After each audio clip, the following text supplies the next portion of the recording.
What's up top 10 fam, hope you're having an awesome day. I'm your host Ayman Hassan and welcome back to another video. So I feel like plastic surgery is a very hit or miss thing, like you're either totally fine with it or you'd never do it, but regardless of whichever side you fall on, no one cares. If it isn't your body, it simply isn't your say. I feel like everyone has the right to do whatever they want to themselves. If plastic surgery is something you want, then who is anyone to tell you otherwise? Am I right? I'm right. But I mean, do your research because it can go very wrong, and for these people it really did. These are the top 10 scary plastic surgery disasters. Starting us off at number 10 is the misplaced vagina. Yeah, don't even get me started you guys. She says as she's literally about to get started.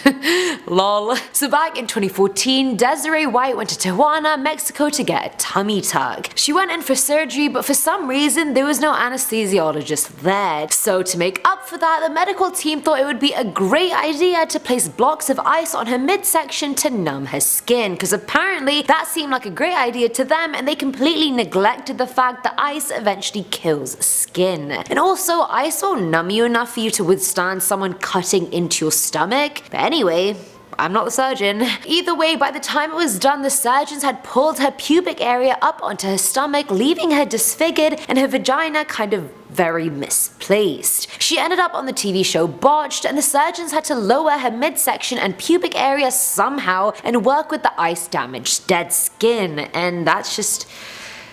I just feel bad that she had to go through that. Coming in at number 9 is 17 going on 70. So a decade or more ago, 17-year-old Sho Lian realized she had had enough of her thin face. I wish I had that problem, I just had a fat ass face. Either way, she was so pressured to have round cute cheeks, so she started researching a bunch of plastic surgery clinics. Everything was way too pricey for her except this one clinic that her friend had recommended to her. The clinic didn't have its operating license yet, but the procedure was affordable. Over the course of a month, she was injected with some substance over 10 times in order to get the plumpness that she wanted. By 2009, she realized her face was swelling, her eyes and nose were changing shape almost. By 2013, her eyes became droopy, her face was swollen and she was losing hair, and she just started looking like an elderly woman, not a 28-year-old woman. After contemplating suicide a bunch of times, she visited various doctors and finally found out that they had injected hydrophilic polyacrylamide gel into her face that was specifically banned from cosmetic surgery because of its harmful effects on the body. She obviously had corrective surgery done, but there's only so much you can do when it's been in your body for that long. Like, you had one job, no wonder they didn't have their operating license. At number 8 we have STEIN. Now this woman, I kid you not, and I mean this with no disrespect whatsoever, this woman has the largest breasts I've ever seen in my life. So back in 2015, Dee was 53 years old, but decades prior she used to work as an escort and sort of became addicted to getting bigger and bigger breast implants. Mind you, this was decades ago, so a breast augmentation was still a fairly risky new surgery. She had traditional implants put in called double lumens, which contained both saline and silicone. Her largest size was 3000cc implants, and that meant her boobs weighed 30 pounds by themselves. Can you just let that sink in for a second? Like, that is heavy. She later appeared on Botched because one of her breasts had completely deflated and surgeons kept turning her away, saying the surgery was just impossible. Doctors said the saline part on the outside of the left breast had ruptured, which caused the whole thing to look like a deflating balloon. And on top of that, there was also a fungus ball inside the implant. Surgeons said her breast would die if she doesn't fix it. The fact that the human body just wasn't even equipped to handle that level of volume expansion in breast tissue. Like, it was insane. Thankfully, Dr. Dubrow was able to do the surgery and keep her nipple and breast tissue alive and leave her with size D breasts. Which is a pretty good outcome, I feel. You know? Filling on number 7 slot is Dawn. So back in 2015, Dawn, a mum from Newcastle, decided to get an eyelid lift after losing a whopping 56 pounds after a gastric bypass surgery. She felt she had lost a lot of volume from her face and her eyelids just looked really droopy. The surgeon that did her bariatric surgery advised that she fix both upper and lower lids, and so she did. When she woke up, she knew something was just really wrong. Her eyes would be streaming constantly, but the surgeons just kept telling her she was fine. Even while she tried to sleep, her eyes would be running, and the worst was when her son realized she just looked very weird when she slept, and that's because her eyes were open when she slept because she couldn't physically close them. Horrified, she tried suing the surgeon who did the procedure, but he claimed to be in bankruptcy and also denied negligence. Bruh, you're clearly negligent as hell, mate. What are you even talking about? She can't even close her eyes while she sleeps now. The surgeon completely dodged the lawsuit, which left Dawn devastated, me included, by proxy, and I'm just mad. I'm mad. Dawn, I'm on your side. Disgusting. Disgusting. Now at number 6 is the fall. So Dr. Nasser from Botch was asked about the worst plastic surgery cases he's ever had to deal with, and there was one that just really shocked me. Now he shared that there was a woman called Lauren that came in who had 5 previous rhinoplasties, aka nose jobs. She told them that during her last rhinoplasty the doctor had kept her fully awake and he had done it in his office, not even in the surgery center. Like, is that not illegal? Can you perform a nose job in an office? Like, I'm pretty sure you can't. Someone back me up here, please. Either way, it gets a lot bloody worse. The surgeon then left her there for 30 minutes with her nose fully cut open while he went to see a few other patients. Like, I'm sorry? Like, I know we're in the middle of a nose job, but can you just wait here? I need to see these other patients. The disrespect. Either way, after waiting a while, Lauren ended up getting up, going to the bathroom and looking at her face, and the sight of her face horrified her so much that she fainted and hit her face on the bathroom floor. Obviously, these weren't sterile conditions and her nose was utterly destroyed. I'm so pissed off. Dude, honestly, I'm sorry. If I was her sitting in that chair awake with my nose open and the doctor said he had to go see other patients, I would have knocked him out straight up. I don't even care. I don't even care. I would have sewed up my nose myself. Sewed it back up, knocked him out, walked out of there. Screw that.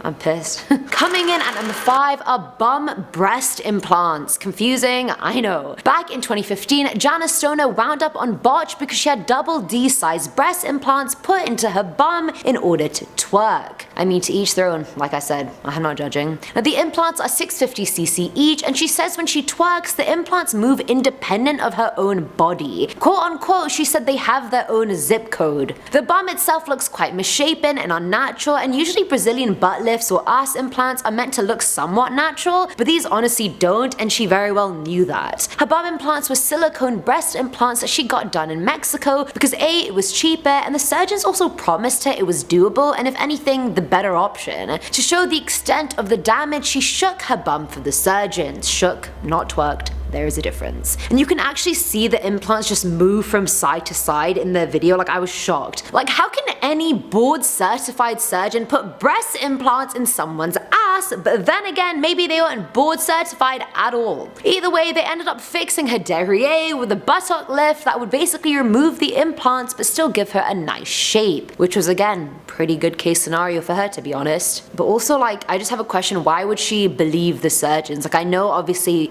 they're more educated and more research in this, but like, oh my god, how is that? Just, it's not a good idea. No matter what the doctor would have told me, I've been like, no, nope. At number 4 is the hole. Now this one was shared by cosmetic nurse Nicole Montgomery, who was sharing all her plastic surgery disasters, and she cited this one as one of the worst. She said this patient had gotten an autoplasty done by a cosmetic surgeon, and that's basically an ear correction surgery. The surgeon screwed up so badly that the patient ended up with a hole right through the cartilage of her ear. Like, the dude straight up cut through her ear. How do you mess up that badly? Like, you literally had one job. One. To not cut a hole in the ear. The resultant scarring looked like the patient had been badly burnt, like it was bad. Revision surgery was the only way to fix her ear, but there was no follow-up to the website article to see if she ever went through with it, so I guess we'll just be wondering for the rest of our lives. But I hope she did, and I hope that surgeon got fired. If not, I will sue him. Her. I don't even care. I don't even care. Filling our number 3 slot is NIKKI BELZA. So 35-year-old NIKKI underwent a breast augmentation years ago and all was well for a few years, honestly, but in 2016 she woke up with a weird tender feeling in her left breast. She assumed it was a pulled muscle of some kind, took a painkiller, and then went to work. But at work she collapsed and was taken to the hospital because she was in septic shock. She was told by doctors that unless she removed her left breast, she had a 50% chance of actually dying from sepsis. Like, what the hell?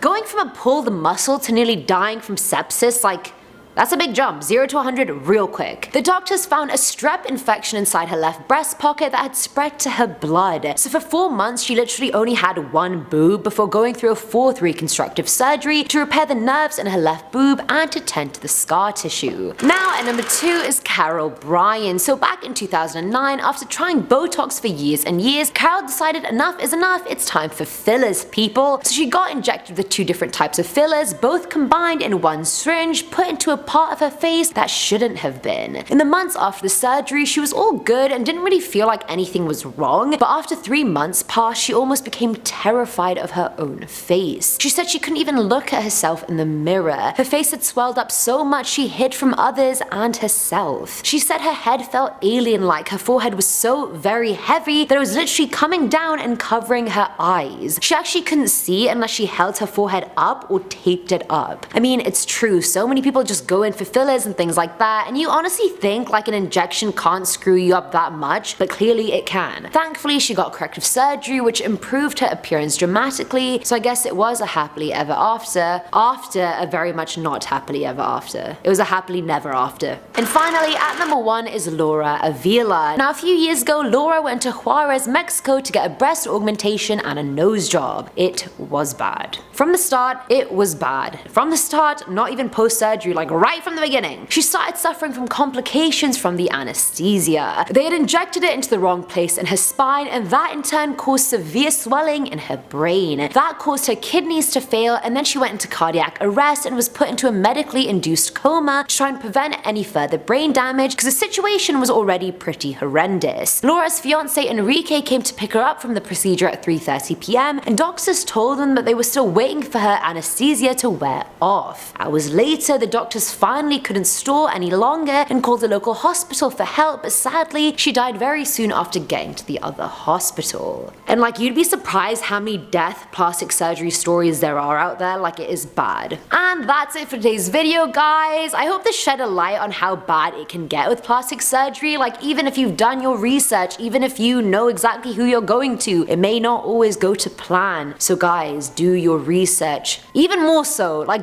triple do your research, quadruple check your research. Make sure you do it if you do want to try something, and tell me if you have any experiences of your own. I mean, I hope you don't. I hope you don't have any horrible plastic surgery stories, but if you do, you can share them if you want in the comments below. As always, I'm your host Eamon Hassan, and I'll catch you in the next one. Bye!